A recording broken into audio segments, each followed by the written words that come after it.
De retour en Asie, notre choix s'est porté sur le Laos et le Cambodge. Nous quittons Savannakhet au sud du Laos.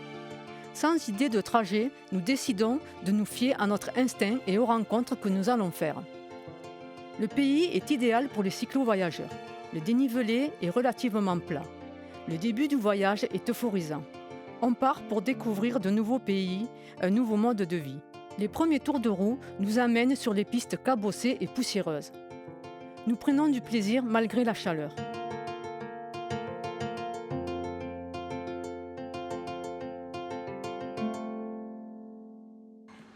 Nous rentrons dans le vif du voyage avec notre premier repas local.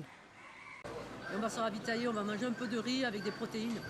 J'ai vu des larves de palmier là, donc je vais aller m'en acheter. L'alimentation laotienne est à base de riz, de viandes variées comme le poulet, le canard, le bœuf, le buffle ou encore des écureuils, des rats et des insectes. On va prendre du citron avec, non? Ça je sais pas ce que c'est. Qu'est-ce que c'est que ça? Ah quoi ça c'est des pâtes de... Non, pas de ça. Non moi ça j'en veux pas. Et ça? Ça c'est du poulet. Moi ça j'en veux pas.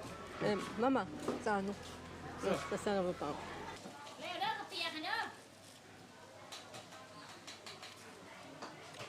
T'as opté pour la cuisse de poulet?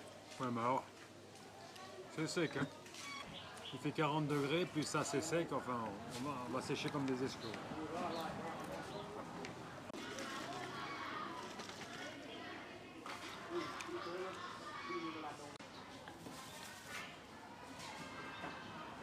Après avoir mangé mes larves et un peu de riz gluant, place au café. On nous a servi le café, regardez ça. Il y a un demi-litre de café. Oh, putain qu'il est fort. Là on va avoir la patate là. Rassasiés, nous reprenons la route. En quelques coups de pédale, de drôles de cyclos nous doublent.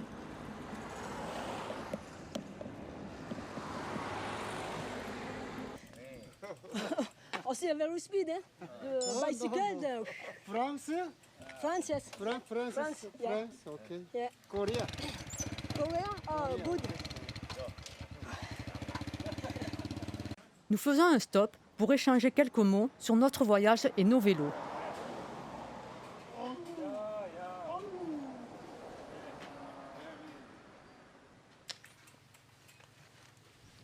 Tu me dis qu'il te double, ça fait pas 5 kilos ça. Ouais, carbone? No, Titan. Ah, titane. Titan.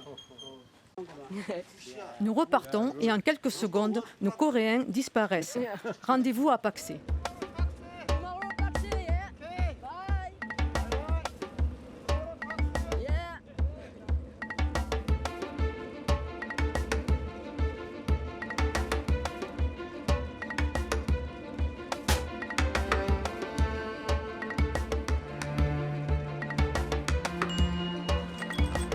Nous quittons la route principale pour prendre une piste en parallèle.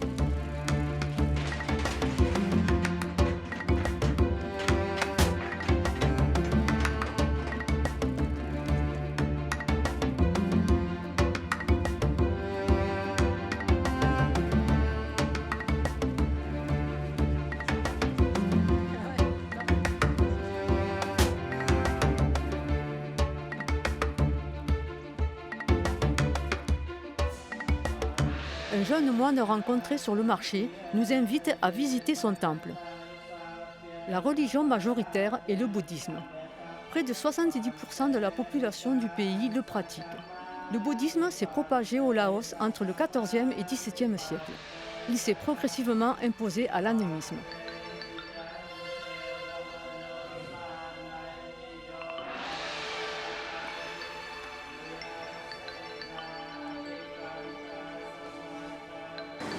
Nous avons passé notre première nuit dans un temple bouddhiste. Je suis malade, je ne peux pas parler. Voilà la gorge, j'ai une sinusite. Donc direct antibio, parce que ça fait 2 jours que ça traîne avec la poussière. On a fait 2 jours de piste, 50 km de piste à bouffer de la poussière, à en prendre plein les bras. Donc là, antibio, une bonne soupe pour changer.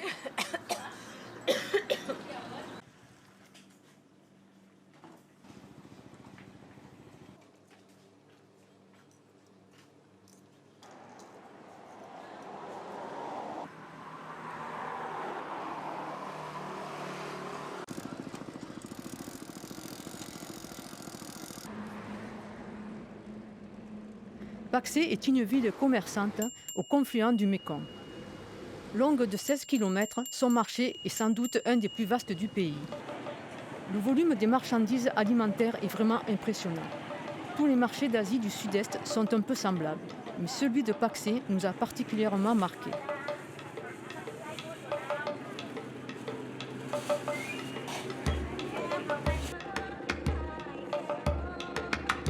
On rentre dans le vif du sujet. Notre odorat est mis à rude épreuve. Ici, tout se côtoie. On ne se pose pas de questions sur l'hygiène.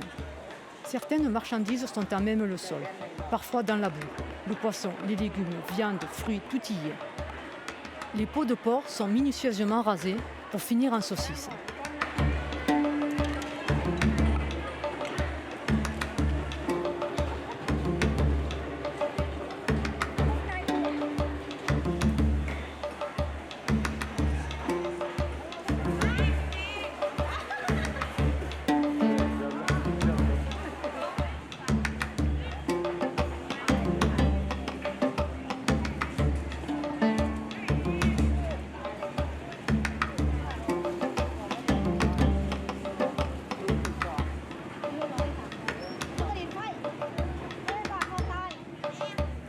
Le poisson est dans la boue. Les passants marchent à quelques centimètres et à cet instant, nous regrettons d'avoir mis nos tongs. Certains poissons sont dans des bassines, d'autres dans des sacs plastiques. D'autres encore mijotent dans des bacs d'où se dégagent des effluves qui mettent à rude épreuve notre odorat. Les locaux se servent de cette sauce pour aromatiser leurs plats.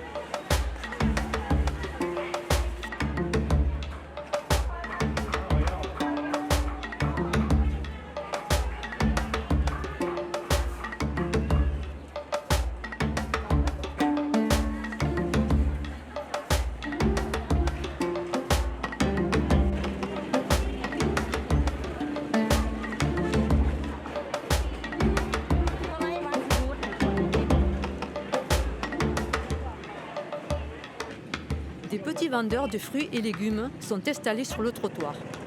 Ce sont principalement les femmes qui s'occupent du commerce. Les hommes sont dans les champs. On y trouve aussi une manicure.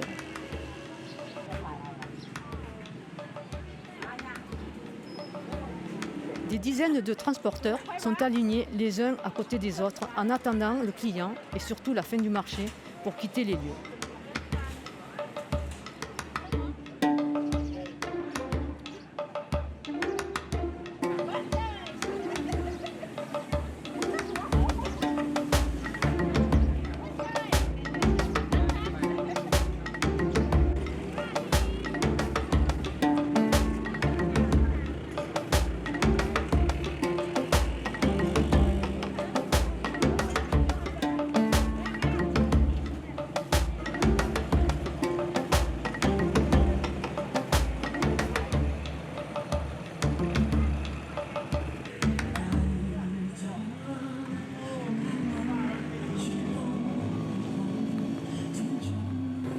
Donc là ce soir c'est notre dernier jour de repos.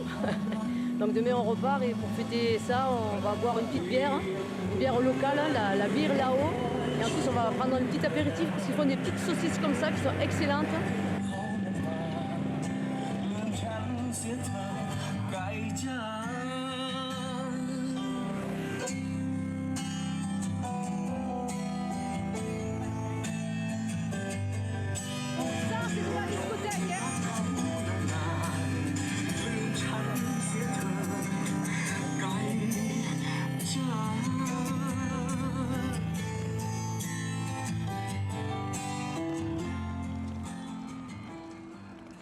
Nous quittons le Laos avec notre visa pour le Cambodge en poche.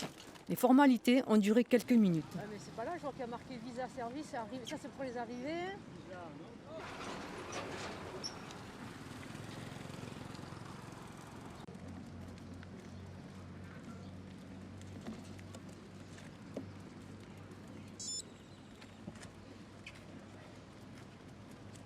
Hello.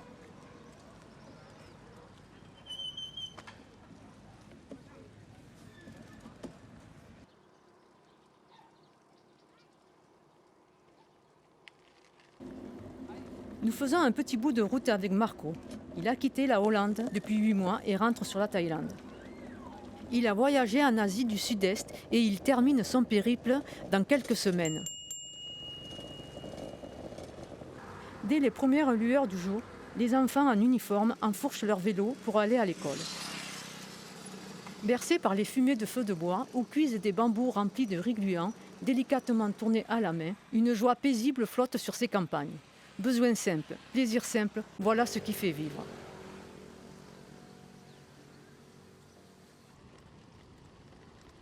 La route est paisible. On peut laisser filer le temps à suivre les enfants sur leur vélo.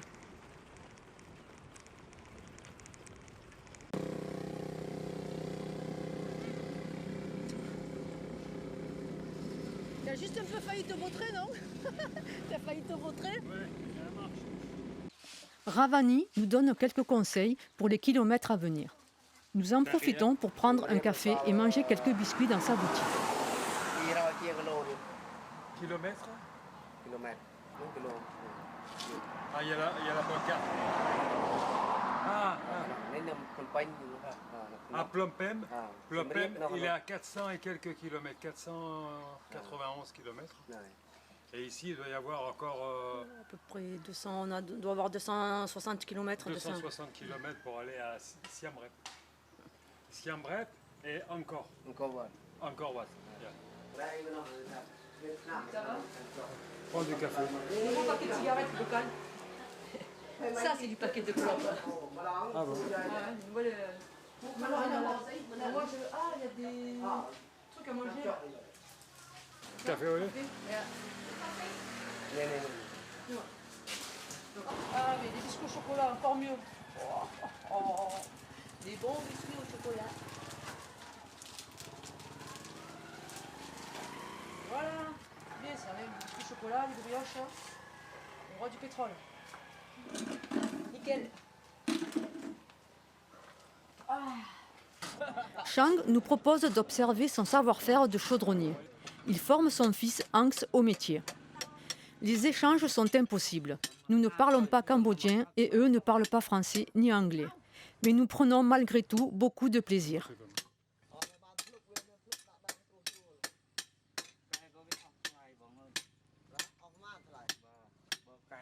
Le Cambodge nous dévoile tous ses petits métiers. Ses boucheries, ses petits restos, ses boutiques roulantes. Bref, tout y est, rien ne manque. Nous prenons le temps des rencontres.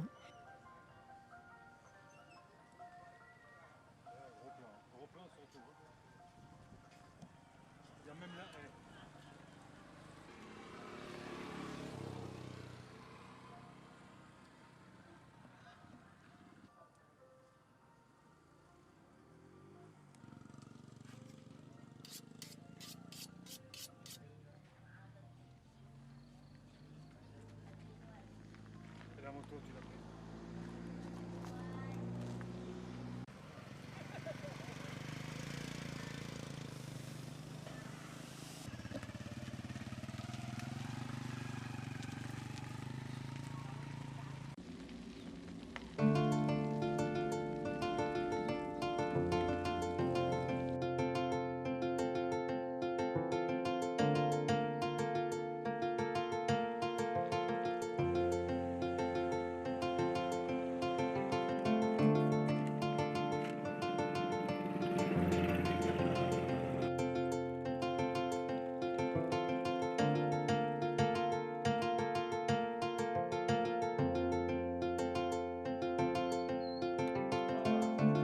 Ici, Dharani nous amène voir son troupeau de buffles au repos avant de tirer les lourdes charrues à la saison prochaine. Les bêtes pâturent autour du village la journée. La nuit, elles sont parquées. Les buffles adultes qui ne donnent plus satisfaction comme animaux de labour sont revendus aux paysans des rives du Mékong pour y être engraissés et vendus aux boucheries.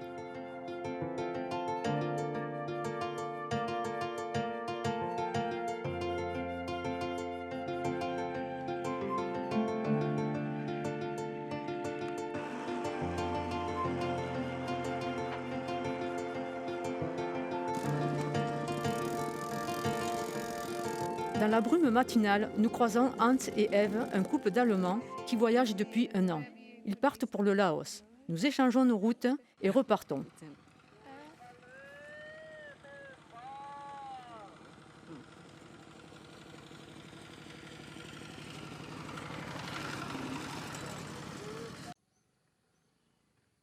Nous avons quelques jours pour atteindre Siem Reap, où je vais participer à un ultra-trail, course en nature longue distance.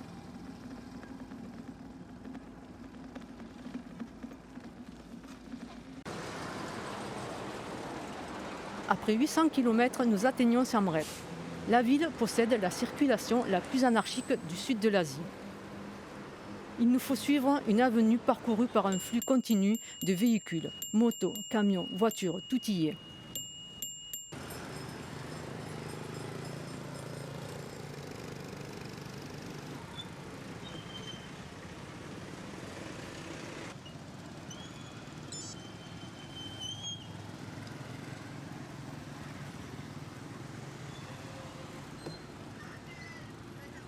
My name is Gethau. You go. You go? Yeah. Yeah, thank you very My much. name is Gethau. Thank you very much. Donc là, il faut que... You friend? France. France. Eh, Yeah, French merci. and bicycle. Yeah. Yeah. Eh, Strong. Strong, yes. Yeah, strong. English strong. Barang. A friend. How to speak French? How to speak French? Yeah. Strong. English strong. yeah. English, France, Dur. fort. Fort. Fort. Fort. Yes, eh, fort. Cambodia คลั่ง Cambodia, คลั่ง Klang. Yeah. Eh, Ok. hello en Cambodge. Susdai. Susudai. Susdai. Suasudai. Susdai. Susudai. Ok. Hello. Hello. Merci. Merci. Yeah. Thank you very much. Yeah. Merci beaucoup. En Cambodge. Cambodia. Mai. Mai. Yeah. Mai. Hello. Susdai. Susudai. Ok. Hi. Thank you, sir. See you. Thank you.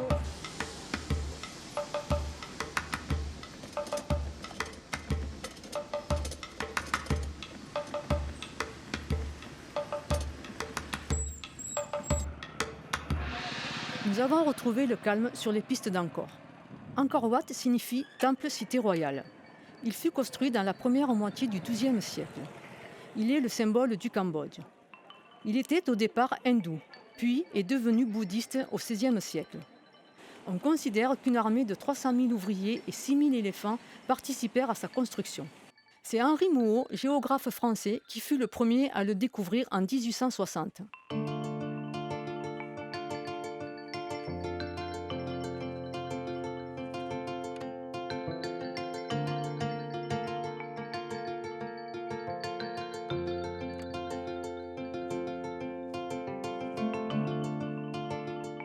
Angkor est l'un des principaux sites archéologiques d'Asie du Sud-Est. S'étendant sur plus de 400 km², couvert en partie par la forêt, le parc archéologique d'Angkor recèle les admirables vestiges des différentes capitales de l'Empire khmer. Pendant plusieurs siècles, Angkor a été le centre du royaume khmer. Avec ses monuments impressionnants, le site est une concentration unique de témoignages d'une civilisation exceptionnelle. Cet héritage est aujourd'hui menacé par l'érosion qui met notamment en péril les sculptures extérieures sujettes aux intempéries et à la surpopulation touristique.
C'est magnifique.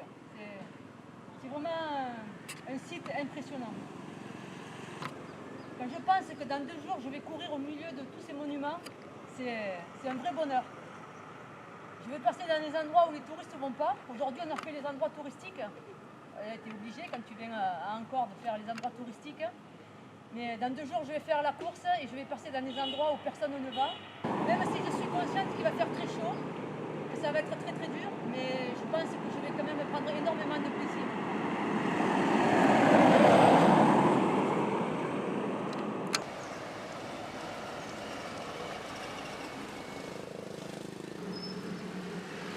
Nous traversons la ville en longeant la rivière où s'écoule l'eau des bassins qui entourent les temples. Elle permet de réguler le niveau trop élevé pendant la saison des pluies et sert de déchetterie aux habitations à proximité.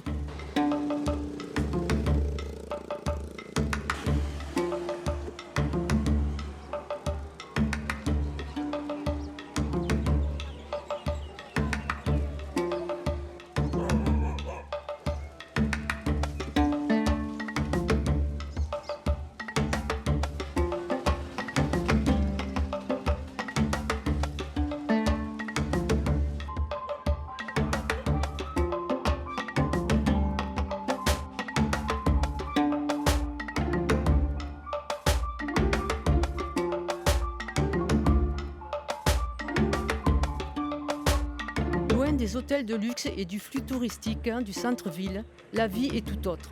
Ici, chacun vaque à ses occupations.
Certains font des pêches miraculeuses dans une eau brunâtre et polluée.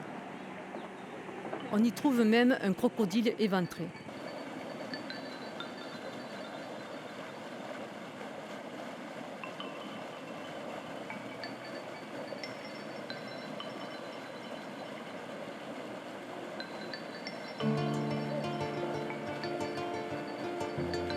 J'avais pas mes lunettes, j'ai fait mis la route. Merde.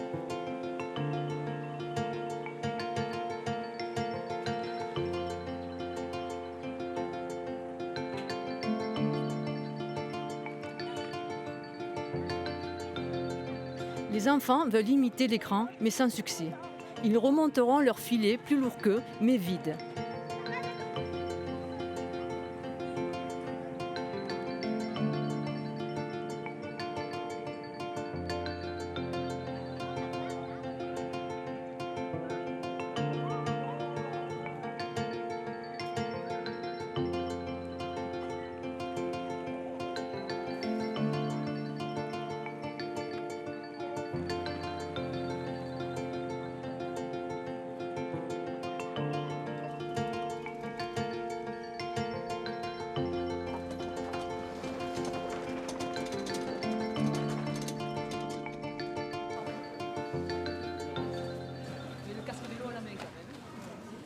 Florence.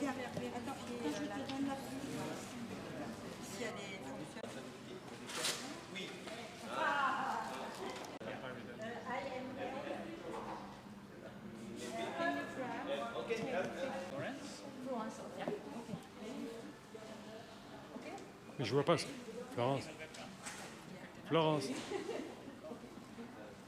Florence, ce soir, a son ultra-trail d'Ancor, 126 km, 128 exactement, et départ à 22 h. Et elle est en plein préparatif. Alors Flo, raconte-nous un petit peu là, à quelques heures du départ, quels sont ces préparatifs? Donc la lampe frontale, ça c'est hyper important, des piles neuves à l'intérieur. Je te donne un lot de piles que tu me donneras au passage des 60 km. Les barres de céréales, Florence. Cliff Bar, que j'ai trouvé ici au Cambodge, à peu près 1 euro, là, même pas, je crois 75 centimes d'euros la barre. Et la particularité de ces Et barres? c'est des barres hyper protéinées, avec moins de sucre que certaines barres de céréales. Donc pour toi, c'est mieux. Pour moi, c'est mieux par rapport à ma glycémie. Oui. Et bon, après, sur le parcours, il y a quand même des ravitaux. Ensuite, ça, c'est mon bracelet électronique. Alors. Je ne sors pas de prison, je vous rassure. Alors montre-nous ce bracelet électronique, C'est un Florence. bracelet comme ça qu'on met au pied en plus. C'est pour ça que je dis que je ne sors pas de prison. Moi, personnellement, ça m'inquiète un peu. J'ai peur de le perdre. Donc ça sert au contrôle de passage pour t'identifier? Voilà, c'est les contrôles de passage pour m'identifier. Le dossard, qu'il ne faut pas que j'oublie. Ah, alors ça. C'est hyper important. Tu en rêvais, Florence. Voilà, j'en rêvais, c'est fait. Numéro 22. Numéro 22, voilà. Mon gilet, Salomon, avec, c'est mon porte-gourde, je mettrai mes gourdes. Mon gilet fluo pour la nuit, Oui. avec mes petites lampes qui sont en train de charger. Tu prends combien d'eau sur toi, Flo? Je vais partir avec 1,5 litre. 1,5 litre, donc 500 à droite, 500 à gauche et 500 dans le dos avec les barres de céréales. À savoir qu'il y a des ravitaux tous les 10 km. Ouais, donc c'est jouable. Donc c'est jouable. Super badge. Celui-là, j'espère que je vais le garder. Super souvenir. Et tu nous parles de tes choses? Je vais vous parler de mes chaussures, la particularité de mes chaussures.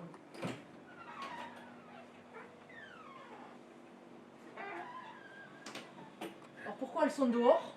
Parce que quand on est parti de la maison, la veille de notre départ, il y a notre chat qui nous a fait un caprice, qui m'a fait pipi dans les godasses. Donc malgré les avoir passés à l'eau, les avoir lavés, il y a toujours l'odeur de pisse de chat, quoi. Merci Mounette. Donc voilà. Bon, écoute, ce qu'on peut souhaiter, malgré l'odeur, c'est que ça t'apporte chance. Voilà, j'espère qu'elle va me porter chance. Une pensée pour Mounette, parce que nous ici il fait très très chaud. Donc elle là-bas à la maison, elle se caille. Mais elle est vilaine. Qu'est-ce qu'ils ont dit là pour le terrain? Ça allait... Alors la première partie, les 60 premiers kilomètres vont être assez roulants, avec un peu de sable, des zones sablonneuses dans les rizières. Ça va passer comme ça dans les rizières. La deuxième partie sera un peu plus technique, où là on va rentrer dans les forêts, on va rentrer dans les temples. Là l'appui au niveau des pieds, ça va être un peu plus délicat. Déjà avec 60 bornes dans les jambes, il va falloir faire attention. Donc la deuxième partie sera un peu plus technique, moins roulante mais plus technique. Après la préparation du matériel, une pause au bord de la piscine pour décompresser et me concentrer est la bienvenue.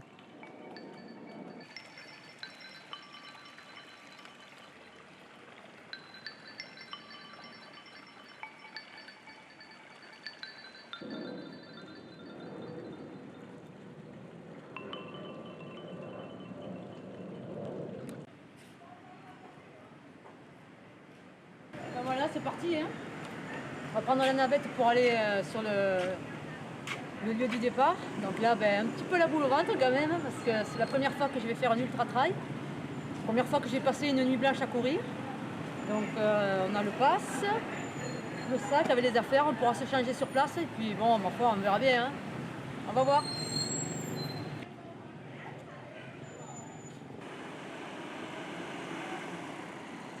Donc c'est là que tu as rendez-vous, Flo? Voilà, c'est là que j'ai rendez-vous. Dans 1 heure, il y a la navette qui vient nous chercher. Donc voilà, c'est ici qu'on se retrouve tous. L'heure du départ approche. Les 122 concurrents sont prêts pour le débriefing. L'ambiance est chaleureuse. Hey, tous les courants, on vous attend. Tout le monde. Et puis, on aimerait pour moi une lumière, un cœur qui bat. Vous allez nous aider à éclairer la carte. Donc si vous voulez allumer tous vos frontales, s'il vous plaît, en direction de la carte pour que Grégoire vous explique tout ce qui va se passer. Allez, tous les coureurs, voilà, super. C'est pas les jambes qu'ils économisent, c'est l'élan.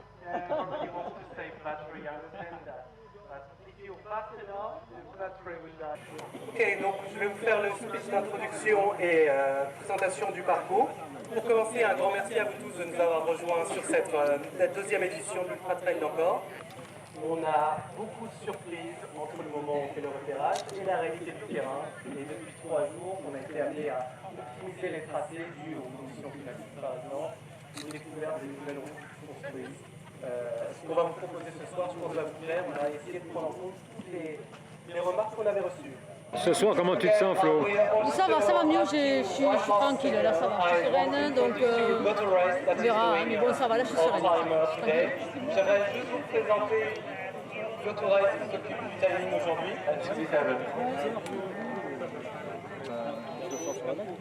Okay. Listen up, everyone. Go. You have the timing chip on you. Annie, oui, c'est bon, t'es prête? Je vais juste traduire. Bon, je pense que tout le monde a compris, mais donc les puces sont bien à vos chaussures. Un point important, il faut changer de chaussures. C'est pas sur l'ancienne paire. On est maintenant à quelques minutes. 3 minutes, 3 minutes. 2 minutes.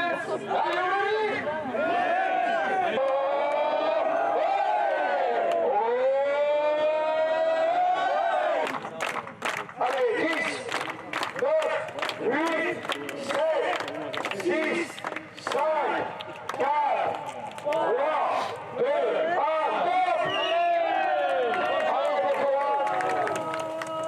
allez, come on. Bonne chance!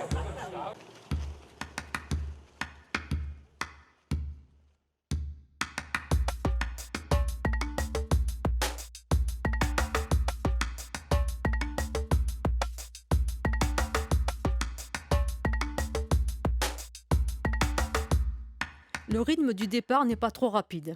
Il faut dire que 128 km nous attendent. Le groupe commence à s'étirer. Je sais que mon corps va s'adapter à l'effort, que mes pas vont suivre ces chemins kilomètre après kilomètre.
Arrivé, la première boucle, 65 km, la terrasse des éléphants. C'est pas beau ça?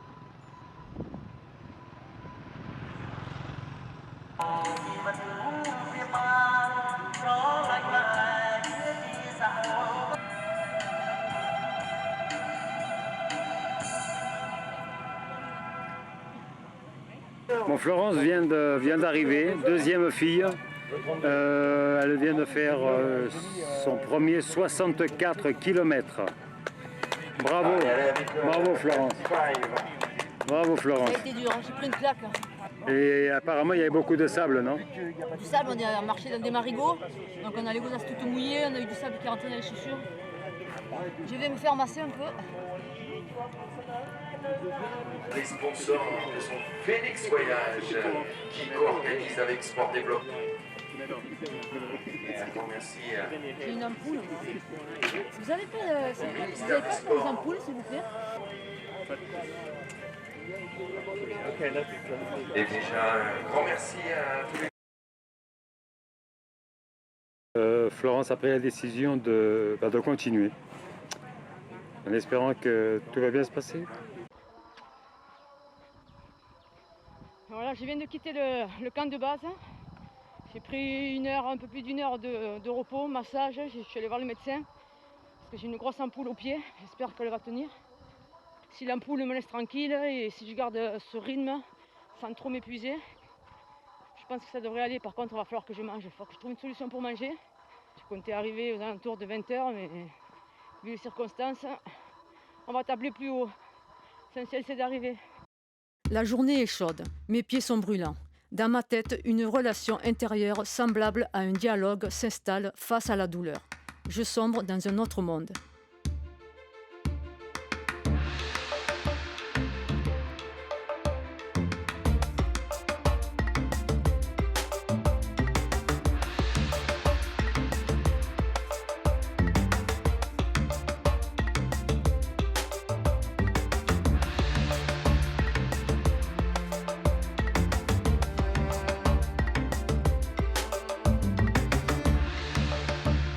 Après plus de 20 heures de course, la deuxième nuit tombe sur les sentiers sablonneux.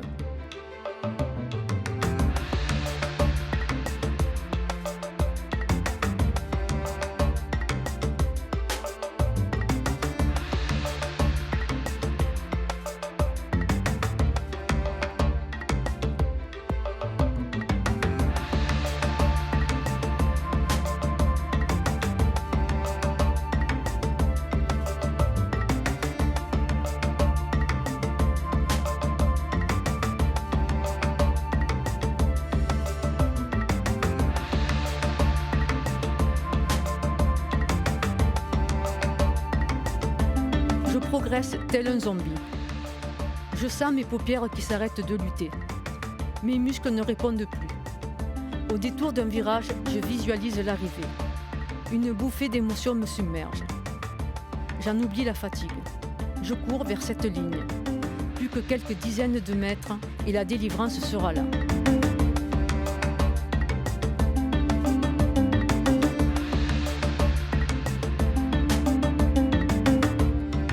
Ayant goûté à la satisfaction intense d'avoir terminé, je n'ai qu'une seule envie, recommencer.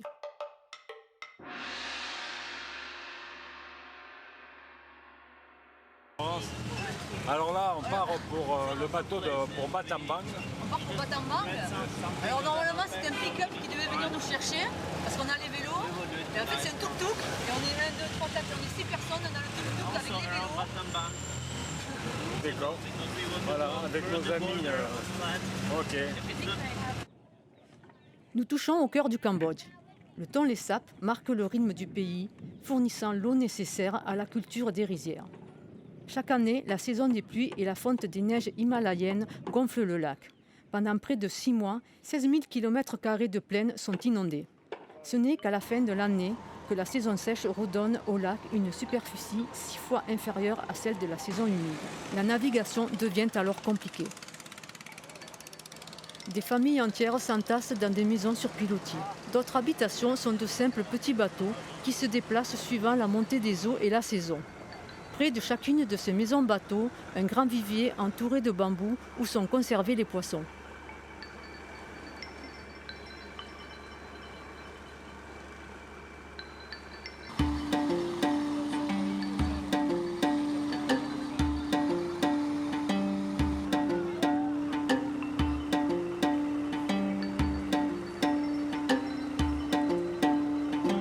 La montée vers Battambang dura environ 9 heures.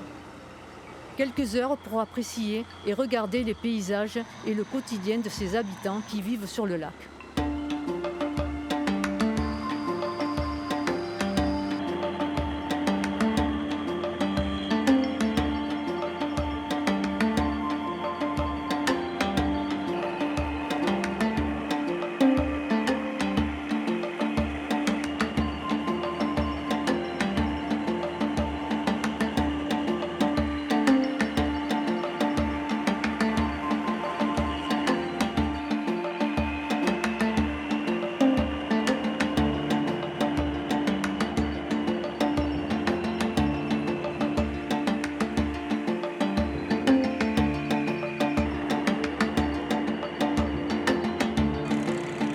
Les heures passent et pourtant toujours les mêmes sourires et les mains qui se lèvent pour nous saluer.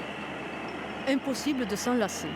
La vie de ces gens semble rythmée par l'eau et tout ce qui se passe autour.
Siem Reap à Battambang en bateau, c'est toute une expérience. En sous-vêtements dans l'eau, les hommes tentent de tirer l'embarcation à la main, puis à l'aide d'un autre bateau. Mais rien ne semble vouloir bouger.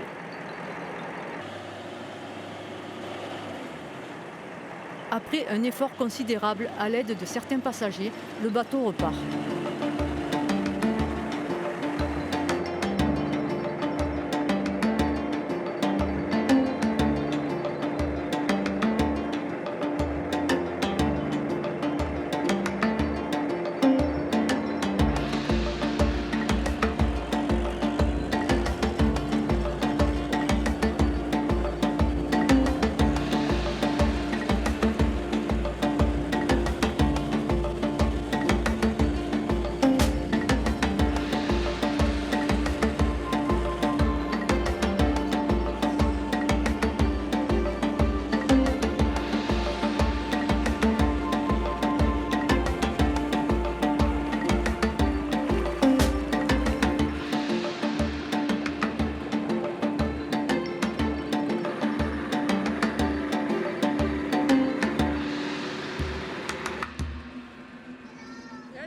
Il faut nous remettre en selle malgré la chaleur et les jambes un peu lourdes.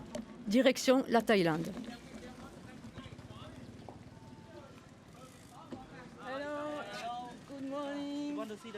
Nous passons notre dernier poste de frontière à vélo. Direction les plages du sud de Thaïlande, plus exactement sur l'île de Koh Chang, où nous avons rendez-vous avec mes amis d'enfance pour nos derniers jours de voyage. Yes, okay, thank you very much. Bye.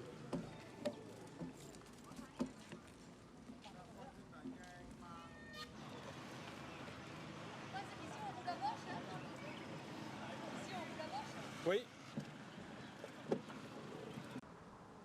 Allez. Et moi c'est pareil.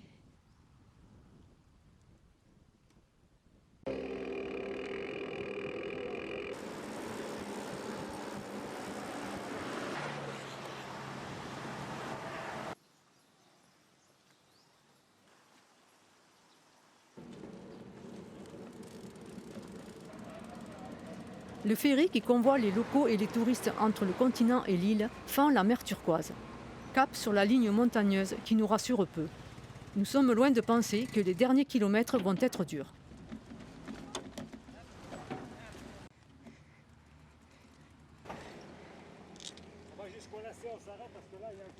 Ouais. Oh putain, il y a les poubelles qui vont nous rattraper. Il y a Nicolas qui arrive.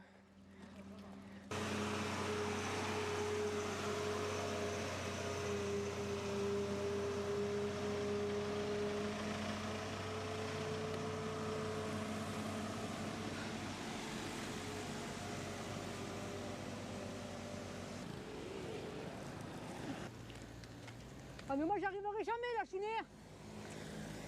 Moi je suis raide, j'en peux plus là. Mais c'est pire qu'en Argentine ici hein.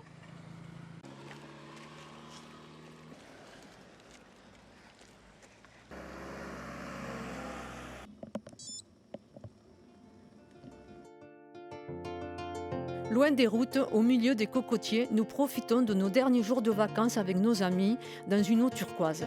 Chaleur, douceur, calme, que du bonheur.